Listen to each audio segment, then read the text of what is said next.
obrolan, kita lihat dulu ini kenangan almarhum Babe Cabita ketika ada di panggung stand up komedi Indonesia. Kita lihat yang berikut.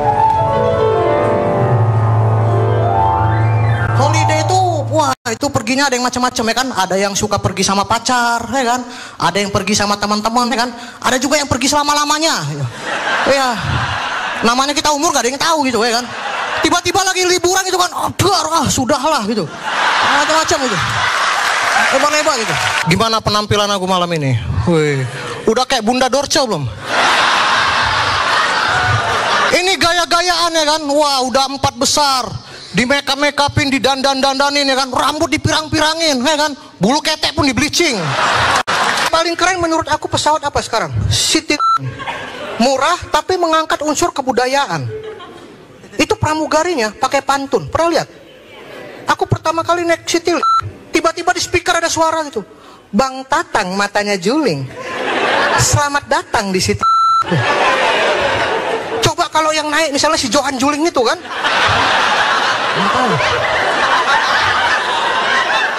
Aku sebagai orang Batak Melayu mau manggil pramugarinya jadi merasa tertantang dong.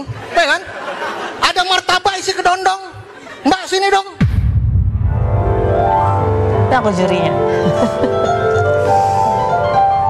Ini Mbak Elvira juga sempat cerita tadi ya, aku pengen tahu juga ini begitu ikhlasnya almarhum pada saat itu gitu ya. Pada saat meninggalnya almarhum itu seperti apa? Itu hari Selasa pagi jam 2 subuh itu Fatih yang bangun. Karena yang di rumah sakit saya dan Fatih kan kebetulan. Keluarga yang lain udah di rumah tuh untuk mempersiapkan karena besoknya mau lebaran. Almarhum ini banyak requestnya. Dia pingin lontong Medan lah, apalah gitu kan. Jadi ada request tertentu. Jadi adik saya yang dari Medan itu ada posnya tersendiri untuk masak apa. Ada mamanya Fatih yang dari Medan juga sudah datang dengan bawa rempah-rempah dari Medan. Nah, jadi semuanya pada di rumah. Jam 2 Fatih bangun, katanya almarhum minta temenin ke kamar mandi. Sudah. Fatih tidur lagi, almarhum juga tidur lagi. Jam 3 saya yang bangun. Jam 3 saya bangun, nafasnya cepat. Nafasnya cepat dan gelisah. Saya tanya, dia keringet dingin tuh. Saya tanya, kenapa ya? Mimpi buruk. Saya bilang, karena sebelumnya dia suka mimpi buruk kalau dikasih obat tidur, mungkin terlalu dalam atau gimana gitu ya.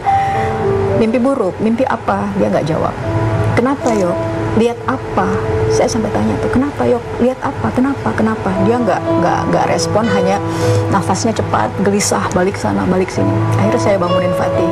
Tiu, tolong panggil suster, kayaknya Yoga butuh oksigen. Akhirnya dipasang oksigen.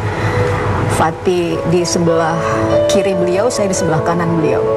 Saya WA ke adik saya di rumahnya Babe, kalau udah selesai sahur kesini, saya bilang gitu. Tapi akhirnya yang datang ke rumah sakit itu abangnya Fatih sama papa. Tapi saat itu karena memang kondisinya gelisah, suster juga bilang kayaknya harus bawa ke ICU. Bentar dulu, kita bilang bentar dulu, biar di sini dulu. Kan kalau maksudnya ini hanya kenapa? Ini hanya karena nafasnya cepat aja gitu kan. Mungkin dia hanya butuh oksigen. Kita masih kekeh tuh ya. Karena selama ini tuh kondisi beliau itu memang naik turun, jadi memang roller coaster banget lah.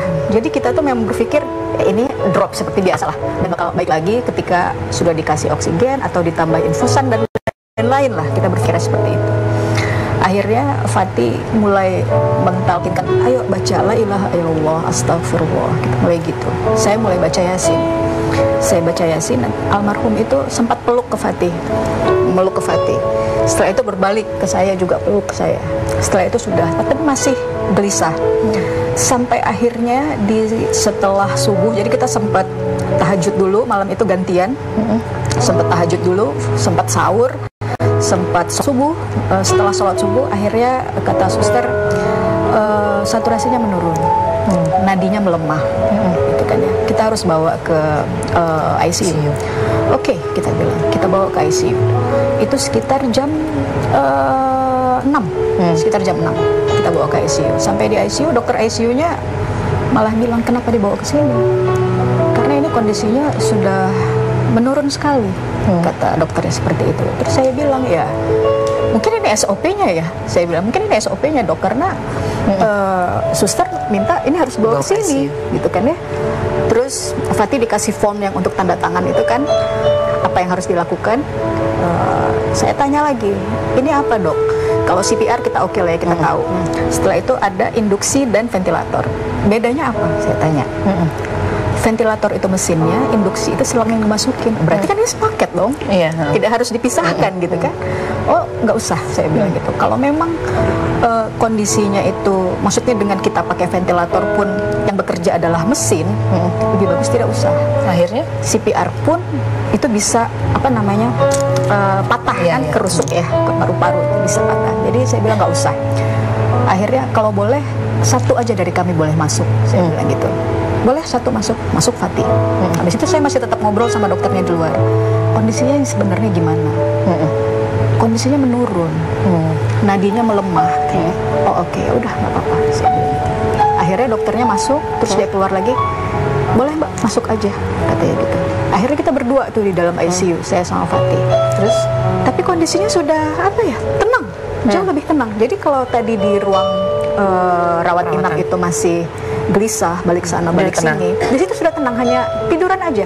Terus tiduran aja. Setelah itu kita tetap Fatih tetap talkin la ilaha illallah, saya tetap baca yasin di samping beliau juga, kita sama-sama di samping beliau. Habis itu saya bilang juga, yok fokus, saya bilang yok fokus, konsentrasi, ikutin ya, ikutin bacaannya, ikutin.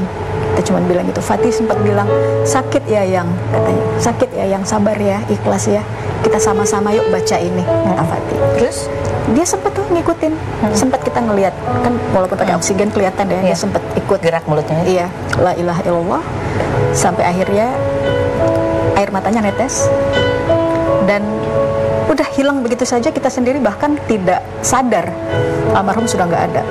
Tapi karena Fatih yang meluk, tadinya kan kerasa mungkin nafas naik turun ya. Nah itu dia langsung, mbak kok kayaknya nggak ada ya mbak. Saya panggil dokter cek karena memang dari awal nadinya sudah lemah. Akhirnya matanya tertutup sedikit. Akhirnya kata dokter kita cek bola matanya ya, pakai tisu. There's no response at all. Tersenyum alhamdulillah. Baik, terima kasih sudah sharing cerita.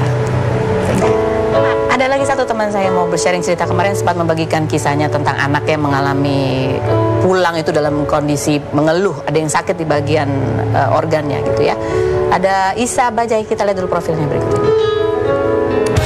Isa Wahyu Prastantio, artis sekaligus komedian kelahiran 1981 ini merupakan anggota trio Bajai bersama Aden dan Melki yang pernah mengikuti audisi pelawak tahun 2005 dan membintangi sinetron Para Pencari Tuhan. Pria yang menikah dengan Rahayu Mutiara pada 2010 dan dikaruniai 3 anak ini 18 April lalu mengabarkan putrinya mengalami luka di area sensitif karena seorang pria, hingga Isa melakukan visum dan melaporkan ke kepolisian.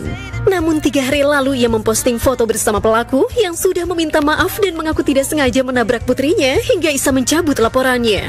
Isa yang pindah ke Magetan untuk merawat mendiang ibunya yang mengidap gagal ginjal sejak November 2021 dan kini menjual nasi tempong ini, berat badannya turun 12 kg sejak Februari lalu karena tidak makan nasi, intermittent fasting, dan olahraga.